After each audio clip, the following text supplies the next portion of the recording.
best until now. And wait.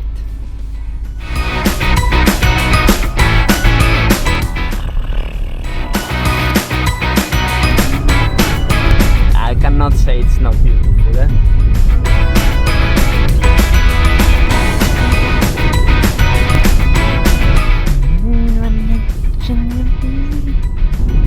This is the third pair of pants. Minus 22.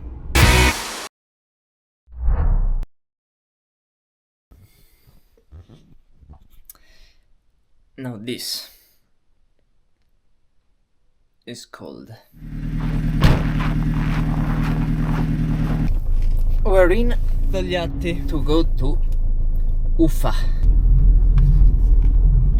Minus 22. Today I'm expecting to arriving to Ufa, which is a trip of 500 kilometers, about 6 hours and a half instead. I wanted to leave earlier, but I prefer to drive with the sun, plus the sun heats more the car, so it's better. Goodbye Togliatti.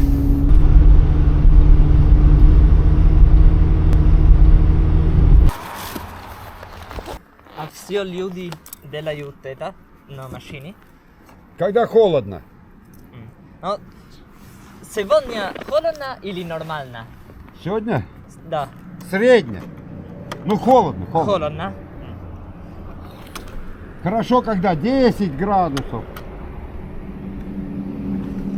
А можно более холодно или так как 40. 40? Да. 42, 40. Туда дальше холодно очень. Но когда 40 антифриз тоже как машине. У нас антифриз 40 градусов, прочее. А есть вообще антифриз, который 60 градусов держит. Да, у вас есть? Здесь нет. Oh, this is one of the things that makes traveling so great. Actually, this man at first yelled at me because I had parked in the wrong place. So I entered after. I asked sorry, and the man changed, like was okay. He explained me why, and everything okay. Then we started talking, and I asked them what they do to protect themselves from this cold. And he showed me a battery of a car inside the gas station, and afterwards he showed me that in his car he uses thick paper protection to avoid all the cold directly in the radiator, and he made it me handily one for myself, and he put it on my car. That was fantastic. It's not real when they say you that some people of some country are bad. It really depends, but I really believe that most people in general of every country are good people and are willing to help.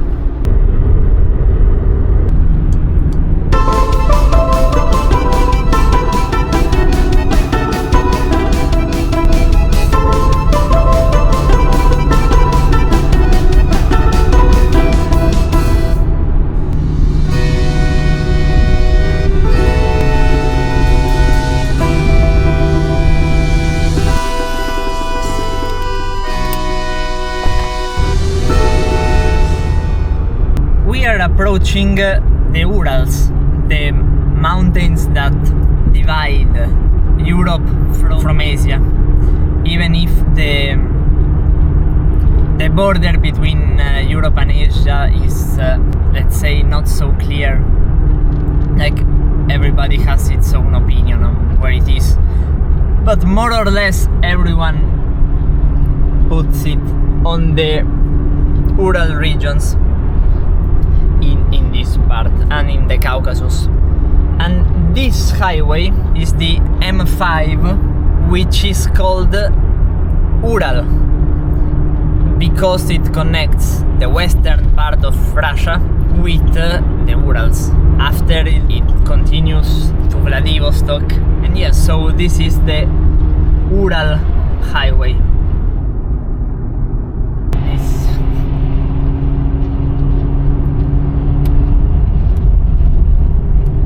This was an oversized truck. My god, my guy, like,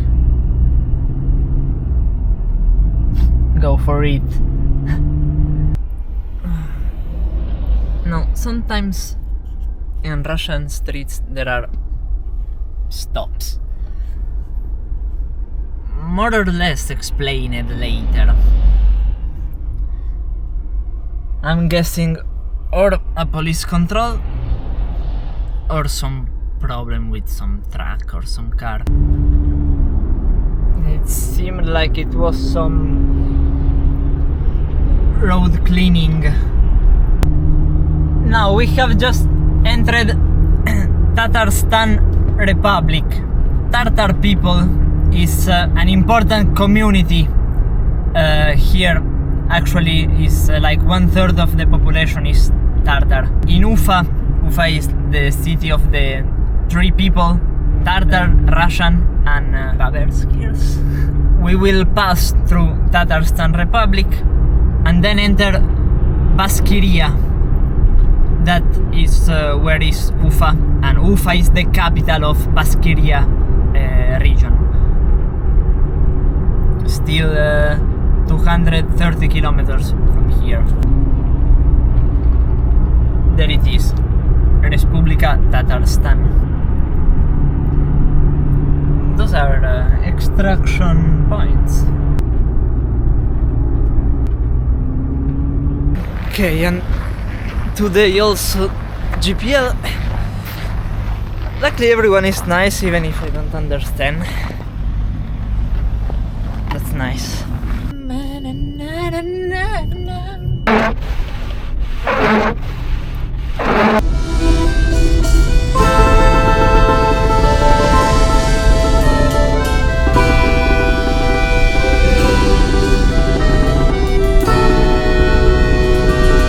And now it doesn't see anything but Bashkortostan. We leave Tatarstan behind us. And now we are in Ufa region, and this is the Rik river, which is completely frozen, by the way, and it's no surprise since it's -25. Look, that's a graveyard. Look at how tall is all the snow. That's a mountain.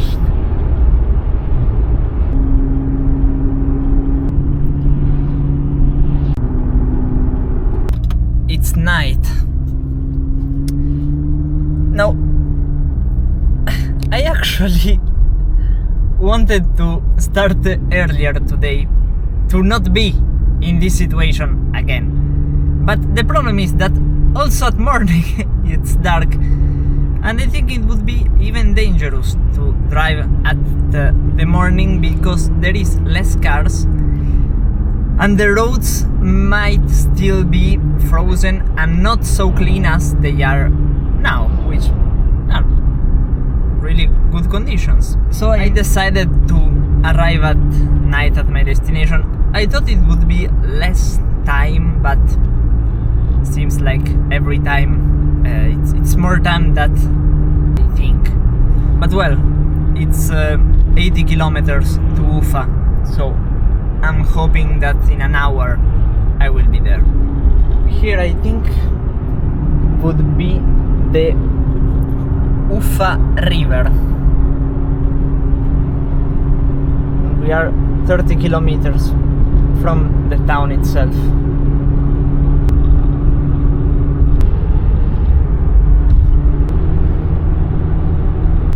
here we are in Ufa. The sign was written both in Russian and in the local language, that is Bashkir language. And this is Ufa in Bashkir language,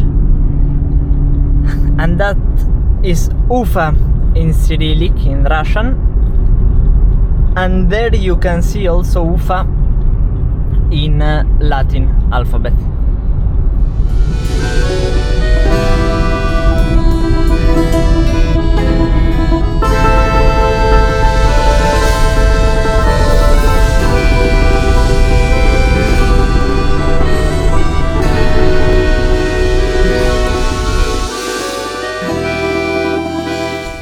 It's actually snowing,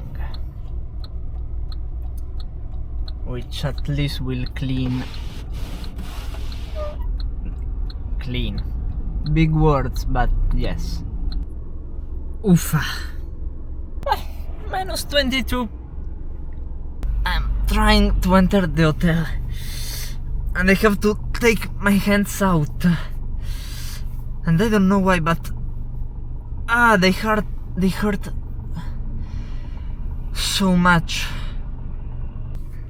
Let's see if I get, because the owner is not there, and obviously she only speaks Russian, and I don't speak it so well to understand it all.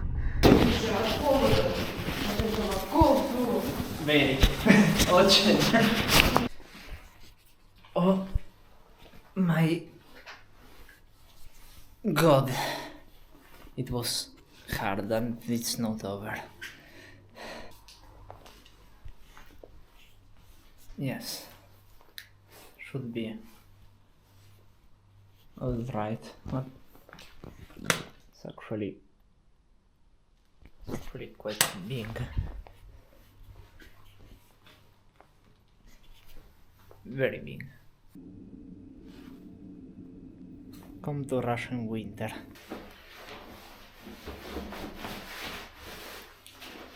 This is the third pair of pants.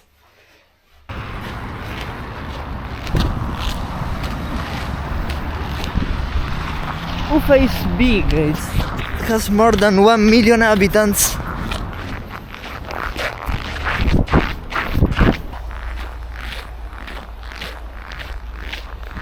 And it's always nice when you see different ethnicities living happily together. By the way, it's cool to think that, like, I'm way past the beginning of Kazakhstan and after Iran at this point. If we took some straight lines in the world.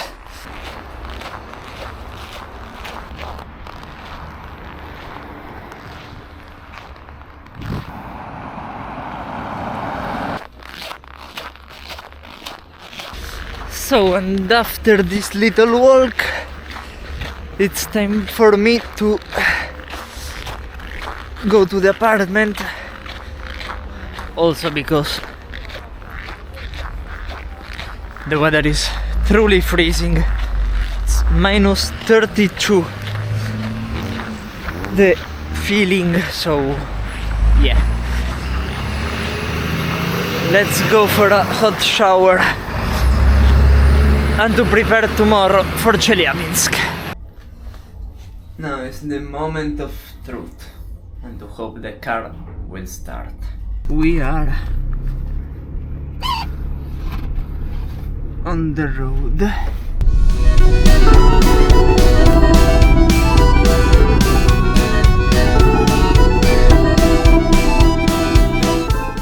And so Ufa. Autovelox a 300 metri. Il limite di velocità è 80 km/h. Goodbye. It has been cold. That would be a river, but it's completely frozen.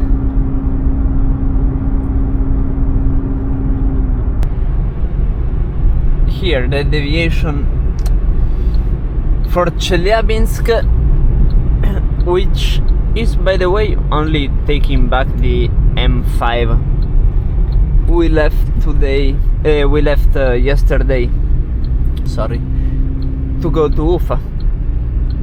It's all the same road. And yes, as usual, sometimes you just stop.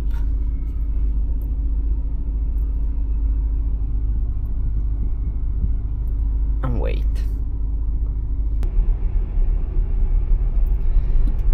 And this is a Sunday morning, afternoon. Like, imagine if there were much cars.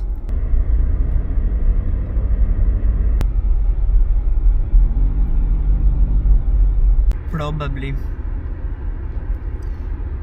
half an hour that I am here, just like 10 kilometers after Ufa. Exactly in the same place. There are a few cars that are going there, I think, to do the round trip, but in my experience it's not always worth it. I'm tired. I decided I will do this road, and Lord, don't give me the strength, give it to the wheels that they will need it.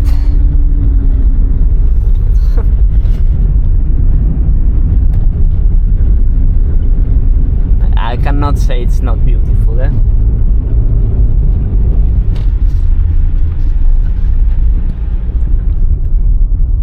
This was alla Torca. Now we're going to Iglino,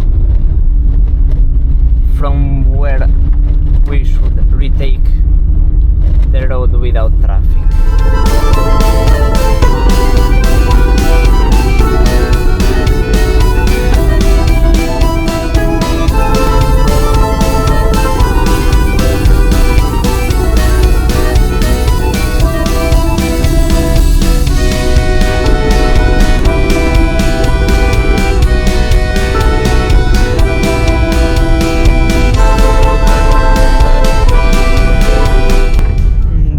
Of us should be the M5,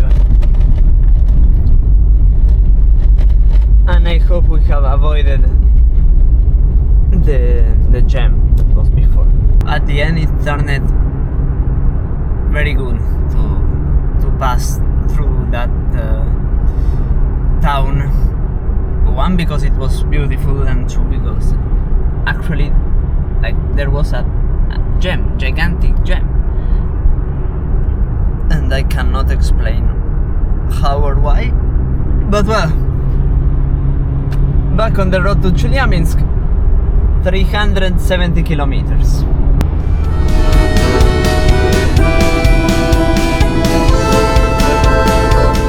And now we are entering Celjabinsk Oblast. This, apart from being a very industrial region, extracting many factories. Not only Celjabinsk, there were also a few closed cities during Soviet Union in this region. It's important, let's say, because some consider this to be already Siberia, or at least Celjabinsk, far western Siberia, but some consider it to be. And also Celjabinsk itself, the city, to be some part in Europe and some part in Asia. So, pretty cool. Now, and those are the Ural mountains. It starts the division from Europe to Asia.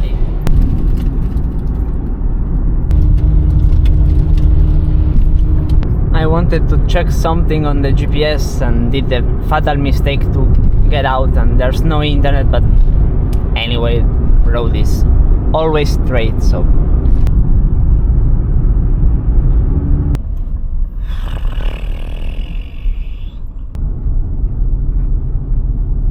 usual places here that sells antifreeze. That one is hotel, TV, DVD, things for cooking.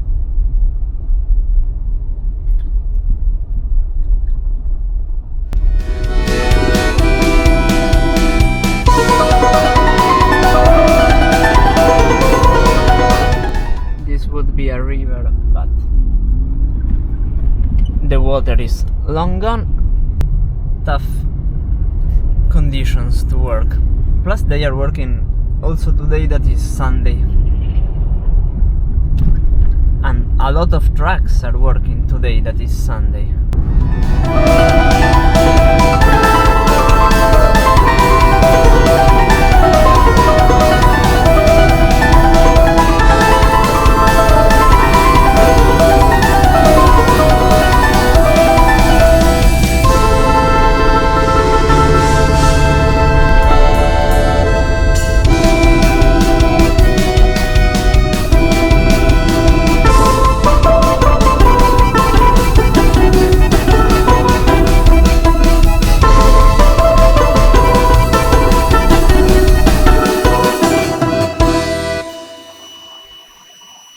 Here the price is 25 cents, euro cents per liter.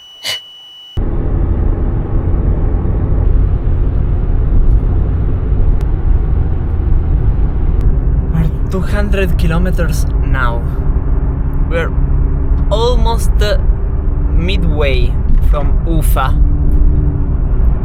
and I have been driving for like 6 hours for 200 kilometers.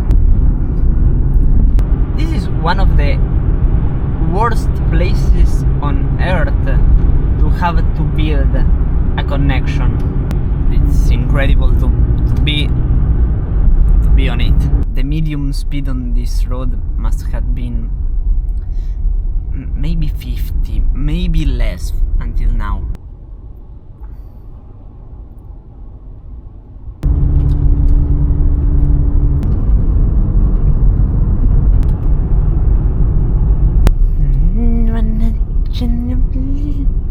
Oh, here is the deviation for Mias. That is the biggest city before Celjabinsk. From here it's exactly 100 kilometers to Celjabinsk, and in theory it should be no more stops, let's say. The maps says that from here the road is clean.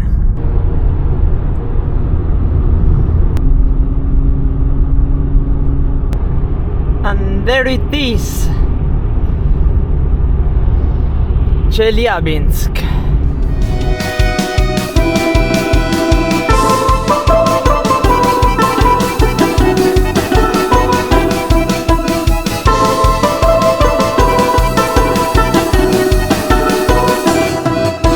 And so crossed the Urals and arrived to Celjabinsk. Thank you for watching. If you liked the video, consider subscribing to see more of the trip. Put a like and see you in the next one. Celjabinsk.